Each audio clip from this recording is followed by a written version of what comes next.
감각 있다는 거 되게 좋아하잖아. 패션에 감각이 있어. 돈에 대한, 경제에 대한 감각이 있어. 사물을 바라보는 그 어떤 인식, 그런 거 감각 있어. 이런 감각 있는 건 되게 좋아하는데 왜 예수 믿는 감각은 이렇게 무뎌지냐? 우리 사사기의 이제 말씀 6장입니다. 오늘 이제 보시면 그 기도원 전에 어떤 사사가 등장했습니까? 여러분이 잘 아시는 여자 사사였죠. 드보라가 등장했습니다. 하나님께서 함께 하셔서 이스라엘을 이제 야빈과 시스라의 손에서 구원하시게 되죠. 그래서 40년 동안의 태평생 세월을 누렸습니다. 40년 동안이라면 꽤 긴 기간이에요. 근데 문제는 이제 사사 드보라가 죽자마자 다시 이스라엘이 다시 옛날의 그 죄악된 본성이 드러나기 시작했습니다. 하나님께 죄악을 저질렀습니다. 우상을 섬기고 하나님의 말씀을 따르지 않았습니다. 그 패턴이 있었죠, 사사기에서. 그래서 하나님께서 또 진노하셨습니다. 이번에는 이제 미디안이라는 족속의 손을 들여서 이제 이스라엘을 징계하시는 그 과정입니다. 사사기 6장 1절에 보면 이렇게 나와 있어요. 이스라엘 자손이 또 여호와의 목전에서 악을 행하였으므로 여호와께서 7년 동안 그들을 미디안의 손에 넘겨주셨다 하고 있습니다. 근데 이 미디안은 그냥 단순히 좀 괴롭히는 정도가 아니라 아주 추수할 때만 되면 메뚜기처럼 와갖고 아주 싸그리 쓸어간단 말입니다. 그러니까 한번 다 쓸어가니까 배가 고파. 항상 먹을 양식까지도 남기지 않고 입에 풀칠한 양식조차도 모자라서 궁핍함을 겪게 되는 그런 지금 상황에 벌어진 것입니다. 그 전에 가나안 왕 하솔에 있을 때는 그래도 힘들기는 했지만 그때는 집에서 살 수 있는 정도는 됐습니다. 근데 이 미디안은 아주 싸그리 집에서 도저히 뭐 먹고 살 수 없을 정도로 그냥 휩쓸어 가는 바람에 이스라엘이 집에서 살 수가 없었어요. 그래서 산이나 사막 가고 거기 구멍을 내서 은신하면서 아주 비참하게 살고 있었던 그런 때입니다. 그래서 이런 비참한 시기에 이스라엘 백성은 어떻게 했겠습니까? 또 부르짖는 거죠. 하나님, save us, 우리를 살려주십시오라고 하나님께 간구합니다. 그래서 하나님께서 어떻게 하십니까? 이스라엘에게 이렇게 말씀하시는 거죠. 이스라엘 자손이 미디안을 인하여 여호와께 부르짖는 고로 여호와께서 이스라엘 자손에게 한 선지자를 보내사 그들에게 이르되 이스라엘 하나님 여호와의 말씀이 내가 너희를 애굽에서 인도하여 내며 너희를 그 종 되었던 집에서 나오게 하여 애굽 사람의 손과 너희를 학대하는 모든 자의 손에서 너희를 건져내고 그들을 너희 앞에 쫓아내고 그 땅을 너희에게 주었는데 내가 또 너희에게 이르기를 나는 너희 하나님 여호와니 너희에 거하는 아모리 사람의 땅의 신들을 두려워하지 말라 하였으나 너희가 내 목소리를 청종하지 아니하였느니라. 하나님께서 하신 말씀은 뭡니까? 너희는 애굽에서부터 너희를 바로 왕으로부터 또 10가지 이적으로 또 홍해를 건너면서 너희를 광야에서 40년 동안 너희들을 먹히고 입히고 은혜 가운데 너희를 이제까지 이끌어 오지 않았느냐? 근데 왜 너는 계속해서 나를 신뢰하지 않느냐? 왜 내 말을 듣지 않느냐? 라는 그 책망을 하시는 것입니다. 한마디로 하나님을 살아계신 존재로 인정하지 않느냐? 그 말씀을 하시는 거예요. 그래서 이스라엘이 애굽에서 이끌어낸 그들의 하나님을 전적으로 신뢰하고 그분을 의지하고 아무리 미디안이 그들을 괴롭힌다고 하더라도 하나님이 살아계심, 하나님께서 우리를 보호하고 계신다라는 것을 기억하고 있다 그러면 절망하지 않았을 것입니다. 그러나 하나님께서 늘 그렇듯이 우리의 부르짖는 신음에 결코 외면치 아니하신다. 그래서 이번에도 이제 드보라 다음의 사사인 이제 기드온이라는 한 사람을 세웁니다. 여러분 기드온 하면 어떤 생각을 하고 있습니까? 아마 주일학교 그 아이들은 알 거예요. 기드온이 300명의 용사와 함께 미디안을 쳐부셨어요. 그러니까 기드온 하면 되게 용맹한 사람이구나, 하나님 말씀을 담대하게 순종한 사람이구나 라는 생각을 하고 있을지 모릅니다. 근데 하나님께서 참 용감한 사람을 선택하셨다. 그래서 우리도 용감한 사람이 되자, 우리도 말씀에 순종하는 사람이 되자. 이렇게 하면 좀 방향을 잘못 잡은 거란 말입니다. 오늘 등장한 그 기드온은 우리가 생각하는 훌륭한 용사라는 그 이미지와는 정반대의 모습으로 등장을 하는 것입니다. 오늘 11절에 보면 이렇게 얘기하고 있습니다. 여호와의 사자가 아벳의 사람 요아스에게 속한 오브라에 이르러 상수리 나무에 앉으니라. 마침 요아스의 아들 기드온이 미디안 사람에게 알리지 아니하려 하여 밀을 포도주 틀에서 타작했다라고 얘기하고 있습니다. 아까 배경 설명해 주셨죠? 미디안이 곡식만 보면 싸그리 약탈에 가니까 미디안 사람들에게 발각되지 않으려면 어떻게 합니까? 몰래, 그러니까 포도주 틀에 몰래 숨어서 그냥 조금이겠죠. 본인이 하루 먹을 거 이렇게 타작하고 있었습니다. 그러니까 이 같은 사실은 기드온이 어떤 다른 이스라엘 사람들보다 뭔가 특별하다거나 용기가 있다거나 믿음이 있다거나 이런 모습의 사람이 아니었다라는 것을 지금 기드온의 등장에서 알 수가 있습니다. 어떻게 보면 더 성품의 나약한 성품의 소유자였음을, 되게 두려움에 많은 소유자였음을 우리가 알 수가 있겠죠. 근데 중요한 거는 우리가 그런 기드온을 우리는 본다 그러면 어떻게 합니까? 에이 겁쟁이, 에이 쫄보 이렇게 얘기를 할 법도 한데 하나님은 그러시지 않았다라는 것입니다. 하나님은 너를 그렇게 안 부르시는데 왜 다른 사람은 당신을 그렇게 부르느냐? 그럴 수 없다라는 것입니다. 12절에 보시면 여호와의 사자가 기드온에게 나타나 큰 용사여, 큰 용사라고 불렀습니다. 그러니까 지금 미디안 사람이 두려워갖고 그 포도주 틀에서 조마조마하면서 곡식을 타작하고 있었던 기드온에게는 어울리지 않는 호칭이에요. 아, 큰 용사보다는 이 겁쟁이야, 이 비겁자야라는 호칭이 더 잘 어울릴 법한 그런 모습이었죠. 그럼에도 불구하고 하나님의 사자가 이처럼 큰 용사라고 불렸던 까닭은 뭡니까? 바로 있잖아요. 여호와께서 함께 하셨기 때문에 용사가 되는 거예요. 할렐루야. 무엇을 의미합니까? 우리 가치는 하나님이 정하신다라는 것입니다. 인간의 가치는 타고난 운명이나 인간 스스로의 노력에 의해서 결정되는 게 아니라는 것입니다. 아무리 지금 좋은 집안에 태어나고 아무리 재능이 많고 아무리 뭔가 대단한 능력이 있는 사람이라도 하나님께서 그를 인정하시느냐 인정하지 않느냐, 함께 하시느냐 함께 하시지 않느냐, 그거에 따라 갈리는 거예요. 하나님께서 함께 하시지 않으면 아무리 세상에서 업적이 뛰어나다고 해도 그는 보잘것없는 사람이에요. 그러나 세상에서 비천하고 멸시철제 천대를 받으면서도 하나님께서 그와 함께 하신다라는 것을 드러내는 사람이면 존귀한 사람이 되는 거예요. 우리 모든 사람들이 하나님과 함께 하심으로써 하나님의 영광이 드러나야 되는 것이죠. 그 사무엘의 어머니, 사무엘 선지자 어머니 한나의 고백은 너무나 분명하게 이거를 얘기해주고 있어요. 여호와께서는 사람을 가난하게도 하시고 부유하게도 하신다. 여호와께서는 사람을 낮추기도 하시고 높이기도 하신다. 여호와께서는 가난한 사람을 흙먼지에서 일으키고 궁핍한 사람을 잿더미에서 건져 올리신다. 여호와께서는 가난한 사람을 귀족들과 함께 앉게 하시고 영광의 자리를 차지하게 하신다. 여호와께서 땅에 기초를 놓으셨고 그 기초 위에 세계를 세우셨다. 하나님이 기초이다. 하나님께서 모든 것들을 정하신다. 그러니까 이처럼 나약하고 보잘것없는 사람이었던 기드온이 하나님께서 이스라엘을 구원하시기 위해서 사사로 세우셨습니다. 그 이유가 무엇입니까? 나약하고 보잘것없는 사람일수록 하나님을 더 의지하게 되는 것이죠. 세상에 무서울 것 없는 사람은 하나님을 의지하지 않아요. 자기가 가장 최고이기 때문에.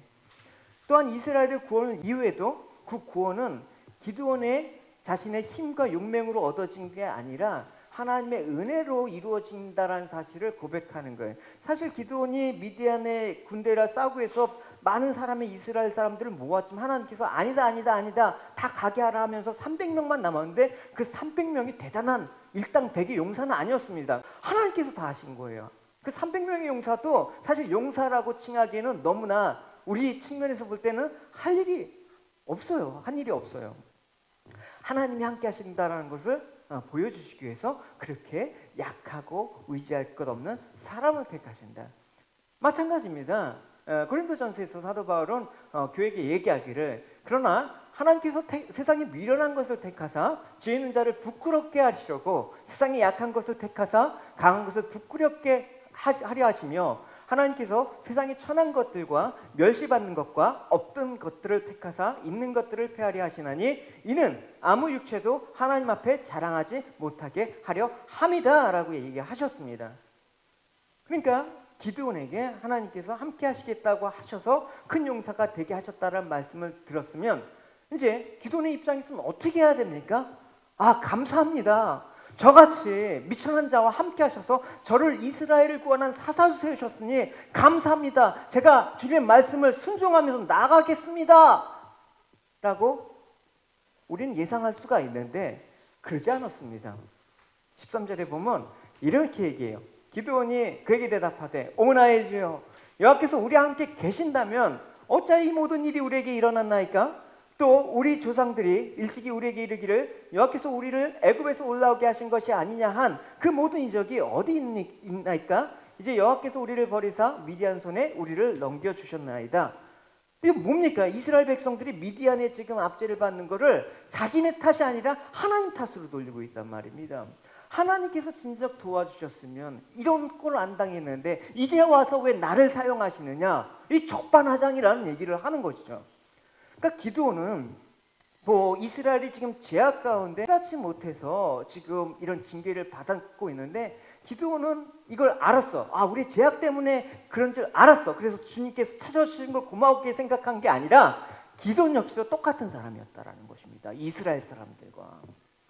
그러니까 만약 기드온이 아, 이스라엘이 지금 뭐 때문에 죄 때문에 이런 어려움에 빠지게 됐고 그 가운데 외면치 않은 하나님의 그 손길을 느꼈다 그러면 이런 원망의 말을 하지 않았다라는 것입니다. 여러분, 근데 우리가 두려워해야 될 것은 있습니다.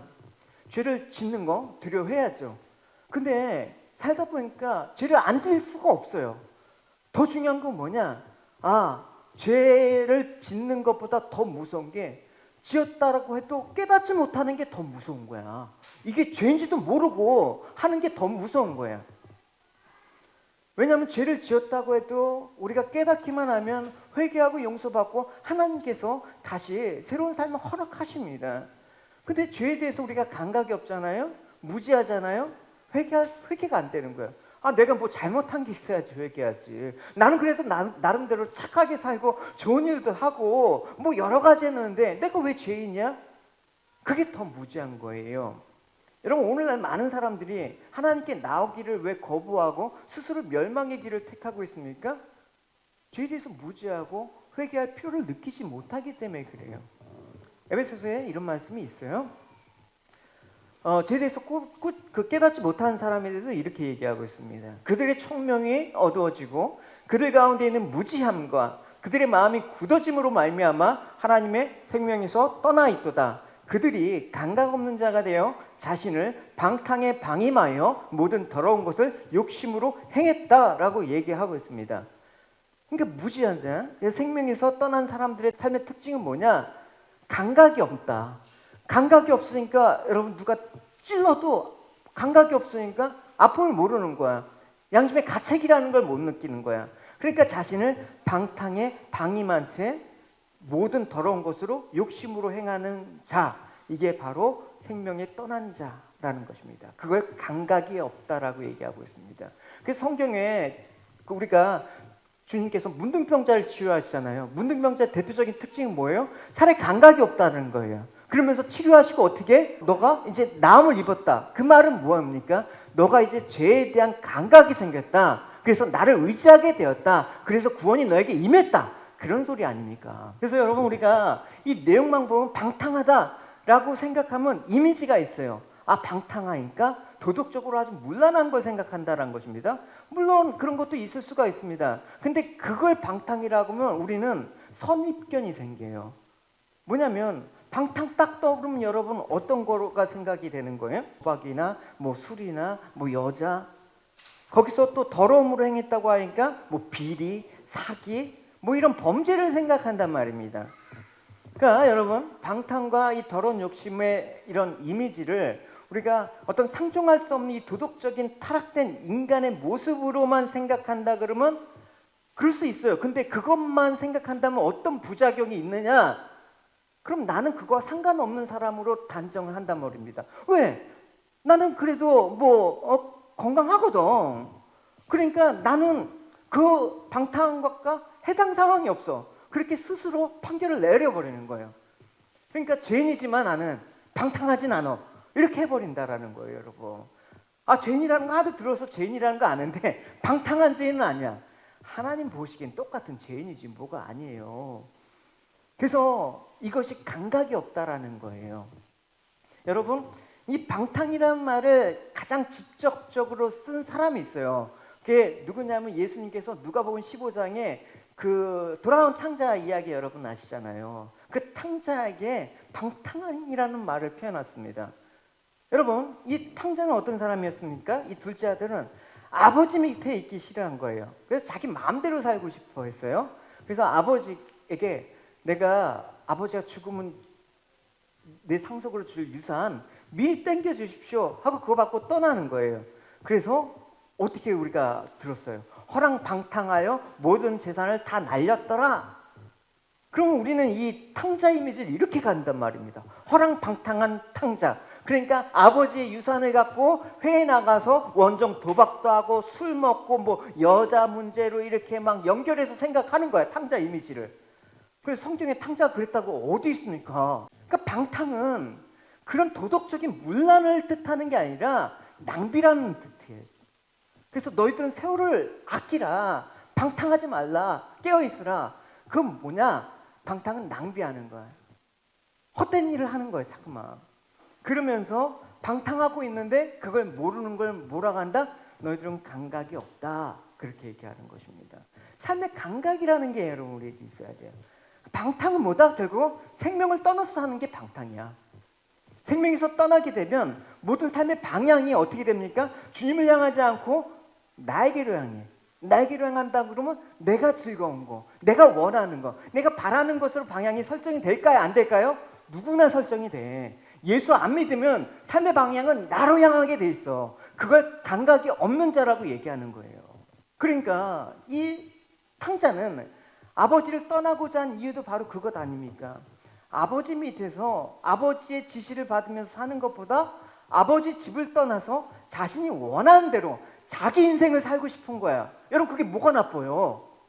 우리 입장으로 보면 누가 탕자를 방탕한 사람이라고 하면서 술과 도박과 여자 문제로 아주 그냥 인간 폐륜아, 누가 이렇게 얘기할 수가 있어요? 그게 정상이란 말입니다.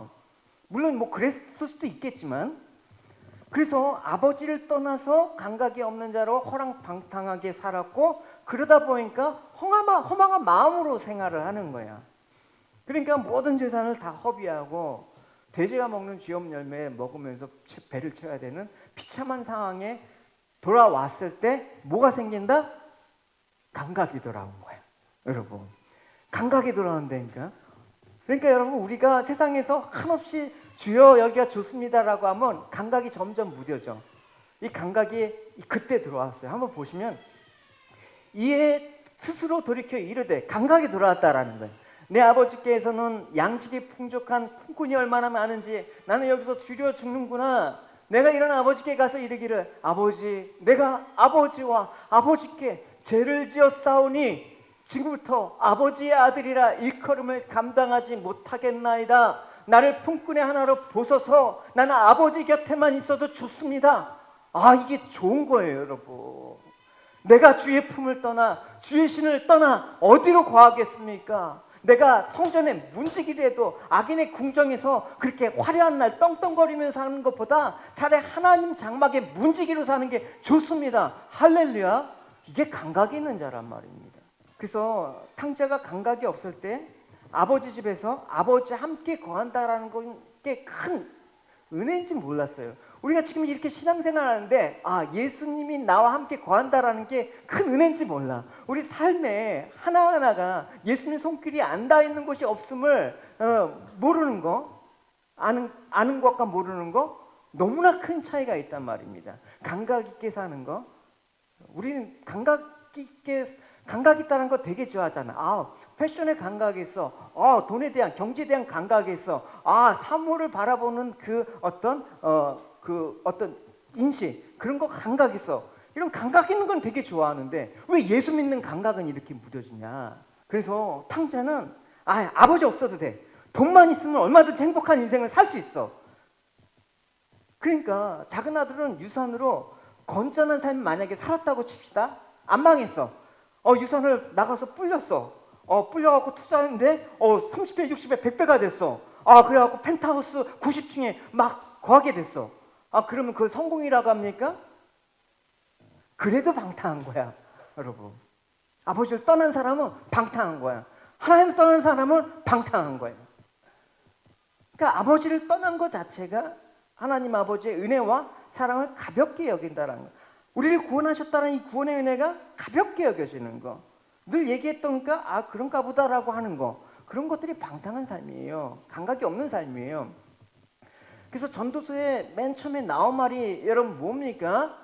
헛되고 헛되며 헛되고 헛되고 모든 것이 헛되도다. 5번이나 헛되다고 얘기하고 있습니다. 이게 누구의 고백이에요? 세상에서 누려볼 것 다 누려본 영광과 부를 소유한 솔로몬이 한 고백이란 말입니다.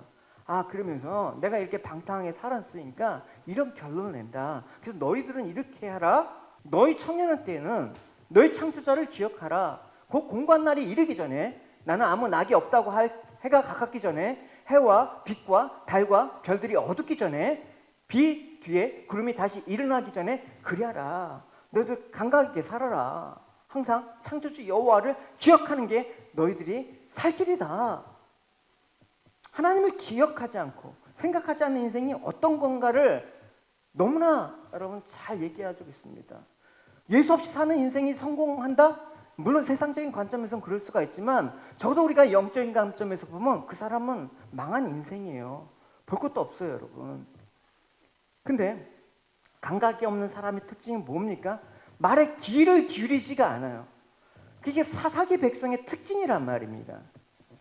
하나님의 부름을 받아 세워진 기도원 역시도 이렇게 감각이 없던 사람이에요. 감각이 없으려면 어떻게 해요? 하나님께서 이제 감각을 살리셔야 되죠, 여러분. 그래서 하나님께 원망과 불평하는 기도원, 불신앙의 기도원을 주목한 후에 기도원을 이스라엘의 그 사사로 세우십니다. 보시면 14절에 여호와께서 그를 향하여 이르시되 너는 가서 너의 힘으로 이스라엘을 미디안 손에서 구원하라. 내가 너를 보낸 것이 아니냐. 우리 같으면 기도원에게 하나님께서 어떻게 하셨겠습니까? 이 은혜도 모르는 겁쟁이, 그 야빈과 시스라에서 그렇게 건져내서 40년 동안 호의호식 살으면서도 기껏 내가 이제 너를 쓰겠다고 하니까 쫄려갖고 나를 신뢰하지 못한 이 겁쟁이 같은 녀석들 때려치워. 뭐 이렇게 할 법도 한데 하나님은 기도원을 사사로 세우시기로 계획하셨단 말입니다. 너가 겁쟁이든 상관없어. 내가 너를 세웠다라는 게 중요한 거야. 할렐루야. 그래서 모든 은혜를 베푸실 준비를 다 해놓으신 상태에서 네가 원망을 하던 불평을 하던 내가 주권적으로 너를 불렀다. 이게 하나님의 부르심의 특징이란 말입니다. 그 부르심 우리에게도 해당되는 상황이에요. 그래서 디모데 후서에 보면 이렇게 나와 있습니다. 너는 그리스도 예수의 좋은 군사로 나와 함께 고난을 받으라. 병사로 복무하는 자는 자기 생활에 얽매이는 자가 하나도 없나니 이는 병사로 모집한 자를 기쁘게 하려 함이라. 하나님은 군사를 모집하는 자라고 얘기하고 있습니다. 군사를 모집해서 군사로 하여금 전쟁을 수행하는 분으로 말씀하고 있습니다. 여기서 모집하다는 원어는 그거예요. 일방적으로 명령하다. 그 말이에요. 그게 명령으로 소집한다는 것입니다. 여러분 아마 형제들은 알 거예요. 제가 어느 날 집에 가니까 통지서가 하나 나왔어. 그거 보니까 마음이 심란하대. 뭐라고 나왔냐면 몇 년 몇 월 며칠 날 어디 32사단 신병훈련소에 집합하십시오. 영장이 나온 거야. 야, 나 그런 때 그래? 며칠 안 남았지? 마지막에 가봐요. 전날이나 이틀날 그 머리 팍팍 깎아봐. 그럼 힘 다 빠져. 끌려가는 것 같아. 근데 그 통지서에 뭐라고 나와 있어요? 그냥 일방적인 명령이 제발 좀 나와주세요. 혹시 사정이 허락하시면 부득이하게 그러면 괜찮습니다. 뭐 이런 거 없어. 맨날 몇 시에 땅 통지 나와. 안 지키면 병역법 몇 조 몇 항에 의해서 5년 이하의 징역이나 몇 억 1억 이하의 벌금을 때려버려. 나가야 돼. 그러니까 하나님이 기도원을 부르시는 방법이에요. 너가 어쩌고 저쩌고 그러 다 소용없어. 일방적으로 내가 너를 구원할 사사로 세워. 그럼 가야 돼. 그런 동일한 부르심이 우리에게 있단 말입니다. 성도는 이런 하나님의 부르심을 받은 자예요. 무엇으로요? 예수 그리스도의 좋은 군사로 부름을 받았고 날마다 우리는 영적 전쟁을 하도록 준비하는 군사로 부름을 받았다라는 거예요. 할렐루야. 그러니까 이런 명령 앞에 버려야 될 것이 있습니까? 뭡니까? 군대에 딱 소집했는데 전 총도 한 번 못 쏘는데 나는 단체 생활을 못해요. 나는 그 짬밥 못 먹어. 위장이 고급이라서 뭐 이렇게 할 수가 있어요? 나는 능력이 못해서 못합니다. 이럴 수 있어요? 그냥 와야 돼. 그러니까 자기 부족한 걸 핑계 대서는 안 되는 거야. 기드온이 어떻게 했습니까? 이런 핑계를 댔잖아요. 보시면 그래요. 그러나 기드온이 그에게 대답하되 오주여 내가 무엇으로 이스라엘을 구원하리까? 보소서 나의 집은 흙수저예요. 므낫세 중에 극히 약하고 내 아버지 집 나는 아버지 떡도 못 봤어요. 나는 내 아버지 집에서 가장 작은 자입니다. 나 같은 사람이 어떻게 주님의 일을 할 수가 있겠습니까? 이게 겸손한 것 같죠? 상당히 불신앙이에요. 이게 죄라는 거란 말입니다. 그래서 이스라엘을 어쨌든 구원하는 일은 기드온 자신의 능력이 아니라 하나님의 능력인데 기드온은 뭐에 초점을 맡았어요? 내가 무슨 능력이 있습니까? 내 꼬라지가 지금 이런데 뭐 남을 살리고 뭐 교회를 위해서 내 코가 석자요. 지금 이런 말 하는 겁니까? 내 코가 석자 아닌 사람이 여기 누가 있어요, 여러분? 넉넉해서 여러분 헌금하고 넉넉해서 교회 섬기고 그런 사람이 어디 있어요? 하나님이 나를 부르셨다. 이 자리에 성도로 그리스도의 군사로 할렐루야. 그래서 이스라엘은 미디안 손에서 구원하는 일이 기도의 능력으로 가능한 것이 아예 안 됐어요. 불가능한 일이에요. 그래서 하나님께서 내가 하겠다라는 일을 보여주시기 위해서 기도는 이 일의 통로로 도구로 부름을 받은 거란 말입니다. 하나님 부르셨다는 것 자체가 후회가 없는 거예요. 그래서 로마서에 하나님의 은사와 부르심에는 절대 후회가 없다. 내가 주님의 부르심을 받아서 사는데 내 삶에 왜 후회가 있다? 후회 없다. 여러분 그건 하나님의 부르심과 상관없이 사니까 탕자처럼 허랑방탕하게 아버지 없이 사니까 인생이 후회한 거야. 여러분 절대 여러분 인생 후회하지 맙시다. 할렐루야. 우리 인생에 무슨 후회가 있어? 하나님 부르셨는데 내가 이 자리로 부르셨는데 하나님의 부르심은 내가 능력이 있고 없고의 문제가 아니란 말입니다. 우리가 주님의 부르심에 부담스럽고 인생의 사명이 부담스러운 이유는 내가 부족하기 때문이 아니라 내가 뭔가 해야 된다는 생각 때문에 부담스러운 거야. 어차피 하나님이 하시는 일이고 나는 통로로 도구로 쓰임을 받을 뿐인데 내 것이라고 생각하니까 그 부르심에 내 인생이라고 생각하니까 그 부르심에 부담이 있는 거야. 나와 같이 일하지 않니? 아니 하나님 제가 아직은 할 게 너무 많아요. 제가 아직은 부족하니까 좀 뭔가 여건이 갖춰지면 그때 할게요. 관에 들어가야지 뭐. 하나님 부르신데 나는 부족해서 못하겠다? 그건 겸손이 아니라 교만이에요. 그래서 16절에 하나님께서 기드온에게 이렇게 말씀하셨어요. 야, 그 소리 하지 마. 내가 너를 일방적으로 불렀으니까 내가 반드시 너와 함께 할 거야. 내가 미디안 사람을 치기로 한 사람을 치듯 하리라. 그 많은 수를 했더라도 너가 한 사람 때려 붙이든 내가 다 할 거야. 결국 하나님께서 당신의 일꾼을 부르셔서 나를 일꾼 삼으신 주 크신 능력 주시어 언제든지 주 뜻대로 사용하여 주소서. 일꾼 삼으셨는데 너가 가서 하라고 하나님께서 떠밀리신 적 있습니까? 하나님께서 함께 하시는 게 능력이에요. 할렐루야. 하나님의 사람, 그게 성도 아닙니까?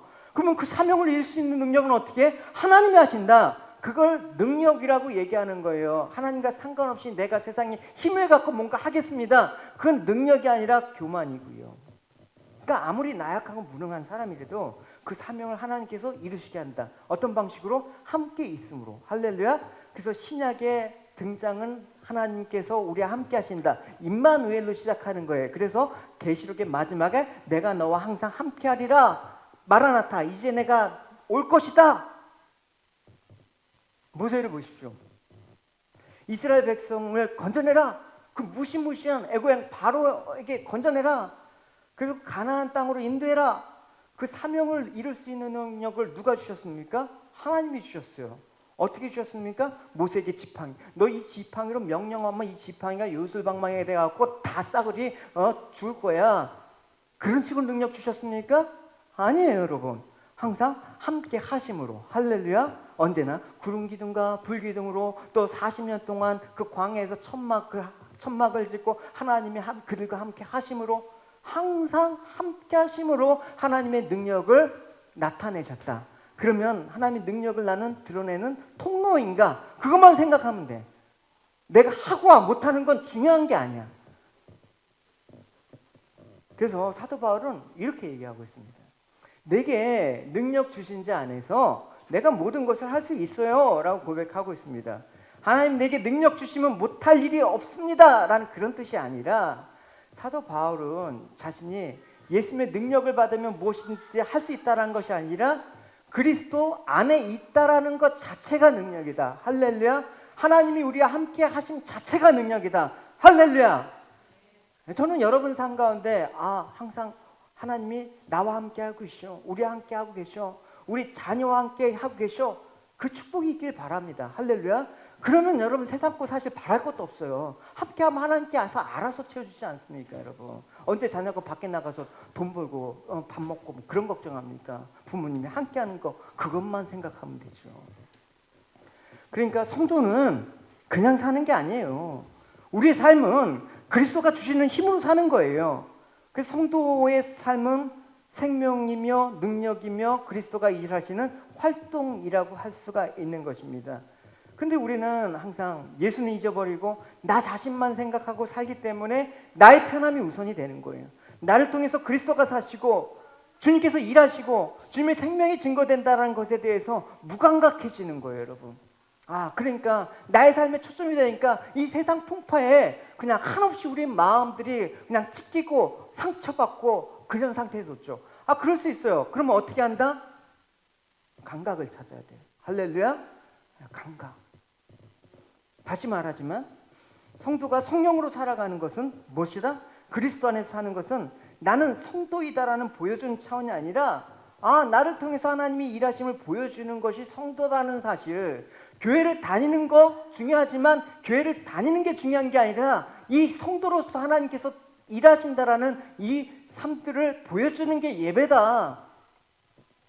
고린도전서 2장 14절 같이 읽도록 하겠습니다. 성령에 속하지 않은 사람은 하나님의 성령에 속한 것들을 받아들이지 않습니다. 그런 사람에게는 이런 것들이 어리석어 보입니다. 그런 것들은 영적으로 식별되는 것이므로 성령이 없는 사람은 그런 것들을 깨달을 수가 없습니다. 그러니까 여러분, 그리스도 안에서 그리스도의 능력을 받고 살아가느냐? 결코 하나님께서 맡긴 사명을 우리 자신의 능력과 지혜 없음으로 핑계로 소홀히 해서는 안 되는 것입니다.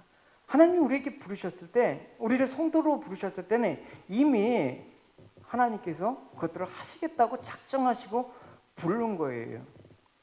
그 사명을 맡기셨다 그러면 이제 그 하나님의 말씀을 믿고 담대하게 최선을 다해야죠. 그 사명을 이루시는 그 하나님을 바라보고 내가 증인으로 서 있어야 되죠.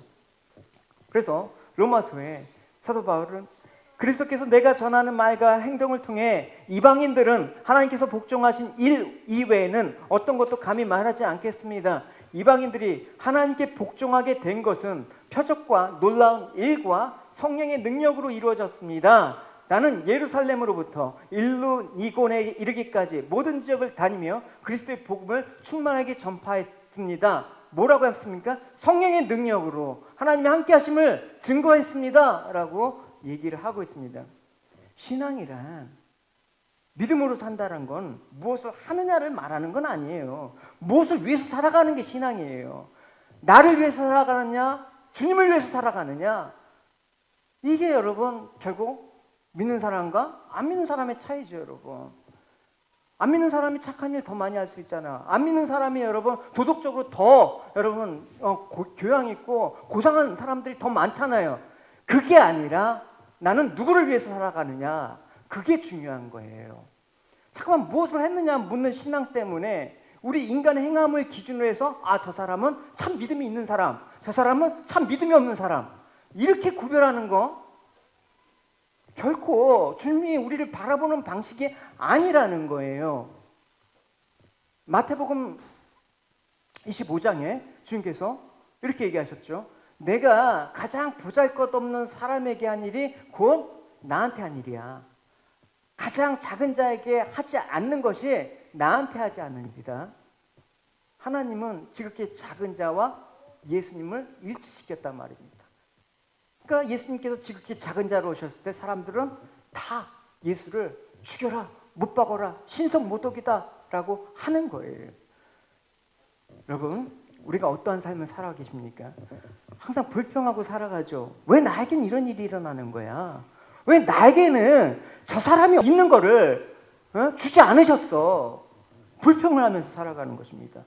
이런 불평 앞에 사도 바울은 모든 것을 뭐라고 결론을 짓니까?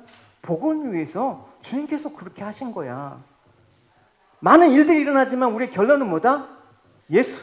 할렐루야. 결론은 예수예요, 여러분. 예수로 시작할 수는 없어요, 우리가. 처음부터 예수를 시작한 사람이 누구 있어요? 신앙생활도 어떻게 보면 제가 가끔 그 사람의 눈높이에 맞춰서 그래요. 뭐 재정을 위해서 기도하십시오. 잘 살도록 뭐 자녀가 좋은데 갈 수 있도록 기도하십시오. 얘기를 해요. 그럴 수 있지. 근데 그게 결론으로 얘기하지 않단 말입니다. 그렇게 하더라도 비록 그 사람이 연약해서 예수를 시작하지 못했더라도 그 사람을 예수로 끝나게 하는 거. 그게 여러분 교회죠. 할렐루야. 그게 내 인생이 돼야죠. 여러분들도 하나님께 성도로 살아가는 것이로 동일한 거예요. 나는 나를 위해서 사는 것이 아니라 나를 택하신 주님을 위해서 사는 거라는 걸 잊지 마시고 그리스도의 은혜를 증거하고 또 그 부르심에 합당한 자로 내가 살아가겠습니다 라는 그런 마음이 있어야 되는 것입니다. 여기서 말씀은 이렇게 말씀하고 있습니다. 이 복음을 위하여 서두에 있잖아요. 내 모든 것들은 이 복음을 위한 거다. 이 복음을 위하여 그의 능력이 역사하는 대로 내게 주신 하나님의 은혜의 선물을 따라 내가 일꾼이 되었다. 모든 성도 중에 지극히 작은 자보다 더 작은 나에게 이 은혜를 주신 것은 측량할 수 없는 그리스도의 풍성함을 이방인에게 전하게 하시려고 하셨다. 사도 바울의 삶의 결론은 뭐예요? 예수 그리스도 복음을 위해서 이 모든 것들을 허락하셨다.